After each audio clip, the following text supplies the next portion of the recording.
Bu dim sualıdır. Deməli, bizə medianlar kəsişir. AM və BN medianı. Bunlar kəsişir və düz bucaq altına kəsişirlər.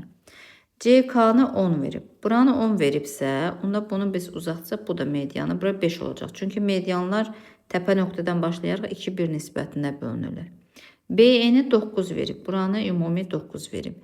Və bizdən AM medianını istəyir. Belə bir xassə var ki, əgər üçbucağı medianları, iki medianı düz bucaq altına kəsişərsə, üçüncü median tapmaq üçün o kəsişən medianların kvadratları cəmi üçüncü median kvadratına bərabər. Yəni kəsişən medianlar hansıdır? BN. Yəni BN-in kvadratı üstə gəl AM-in kvadratı bərabərdir. Üçüncü median hansıdır? Bura bir P qoysam CP. CP'nin kvadratına. BN-imiz 9. 9'un kvadratı 81. Üstə gəl. AM-in kvadratı bərabərdir. CP'miz də 15'dir. 15'in kvadratı 225. AM-in kvadratı bərabərdir. 225'dən 81 çıxsam 144. Deməli, AM də bərabərdir 12 cm. Cavab 12 olacaq.